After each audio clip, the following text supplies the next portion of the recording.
Hello, followers, new people, trolls, haters. So I was gonna do our weekly Bible lesson, but I realized as I hobbled to the car, I was hobbling because, great, can't find it. Must have left it in the house. Because of my foot on my right side, the arch is messed up and all that, but it isn't just that. Back in 2011, I hit my foot on a uneven piece of flooring, and it hyperextended my big toe, and I thought it was broken or something because it was really difficult, I hate the shadow, to walk on. My son parked my car the wrong way. Anyhow, went to the doctor, told him, I was having trouble walking, and oh, there it is, it fell out. This prescription anti-inflammatory cream is the bomb. Like, it's awesome. Anyway, so the doctor was like, oh, there's nothing wrong with that. You just bruised it. It's not broken. The x-ray doesn't show anything. Well, maybe I didn't break a bone, but I did something. Because that same year, me and my dad stayed in Shreveport while my mom was at the LSU Medical Center there. She had a brain aneurysm, and she was up there for a while. And I was there to help my dad out. So we'd have to park in, different parking lots and walkaways, and I'm limping the whole time because of the way that my toe and my foot are all working. But there was nothing wrong with it. Well, now I can't wear any kind of flat shoes because my toe is turned up in a way that I have to cramp it up to walk with the shoe. I can walk barefooted for a while, but with the shoes, no. Actually, I feel better with heels on, or some form of heel, than a flat shoe. And I'm wearing a semi-flat shoe with some slight arch support, but it's still difficult. But I digress. So I should have went to a real doctor, but that was just the quickest I could get in at the time, but I didn't really have time to fool with anything else. So that was that, and here I am today. Maybe I should see someone about it, I guess. Maybe they can fix it now. I don't know. I really don't feel real excited about any kind of foot surgery, but anyhow, I'm gonna be quick. I don't even know where I left off. I was talking about Daniel, I think, and Proverbs, but I don't know. Let's see, where will the Lord lead me? I'm just gonna, now it opened up in an unusual spot. Song of Solomon.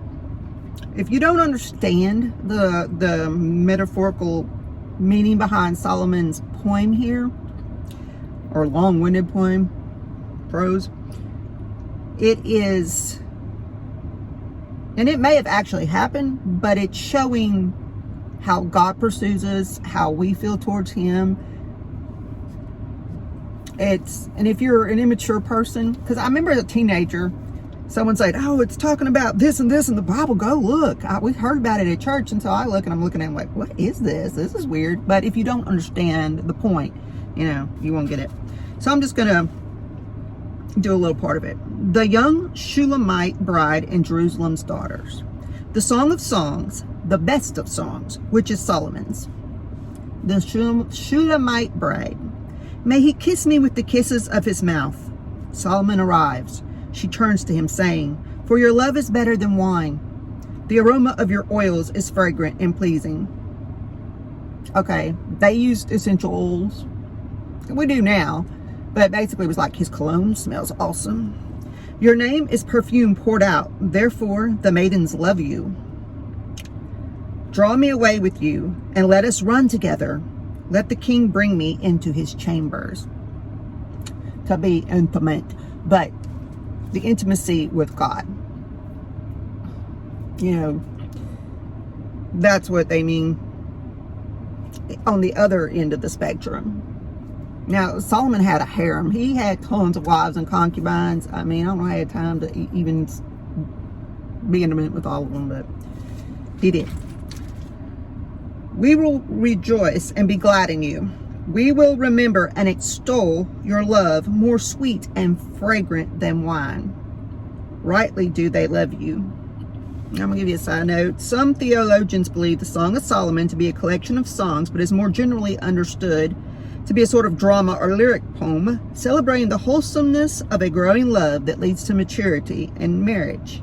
The ancient rabbis understood it as an allegory of the relationship between God and Israel and viewed the details as symbolic, which is what I just said. The parenthetical headings indicate that the speakers are not from Hebrew text nor the Septuagint, but reflect an ancient tradition which appears in some manuscripts, the type of the way they wrote the rhythm of this poem.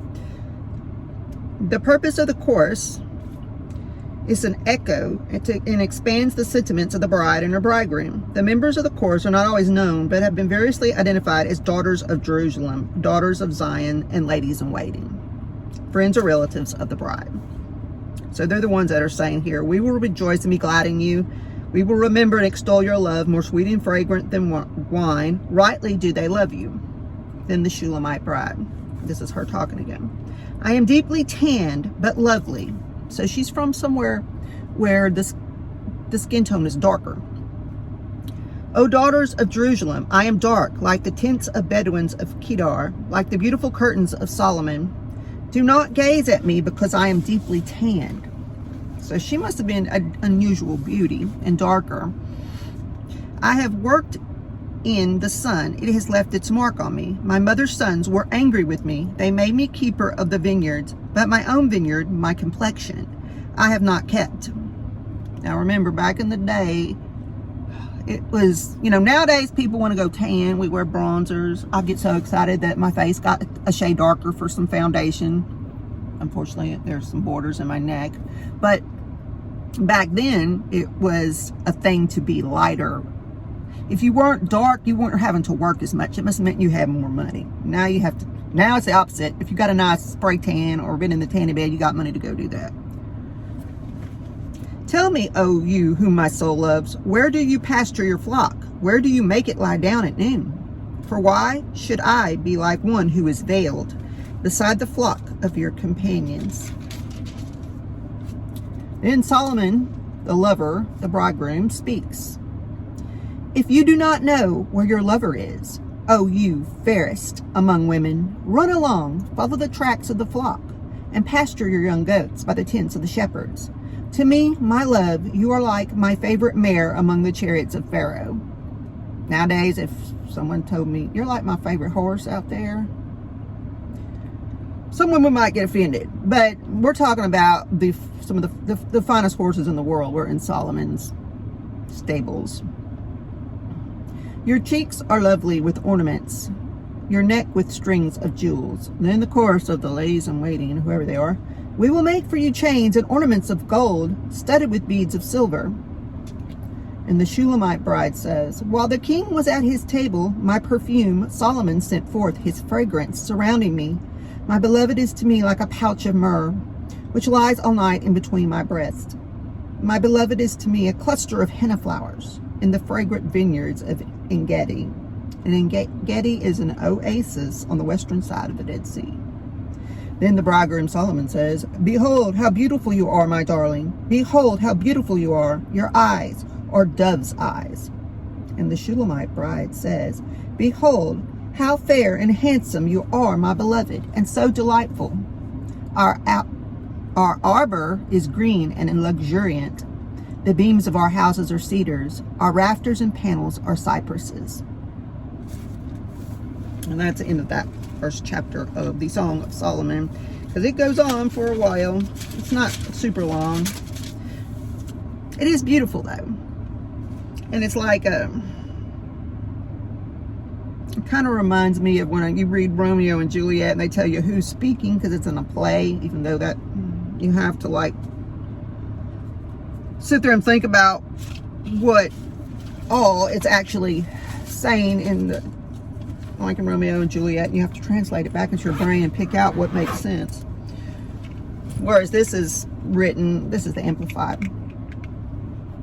So maybe we'll go through that. And I'm going to go on. I'm not really late or anything. But this video is gone past 2 minutes, and I'm trying to keep that at a minimum. Y'all have a great day.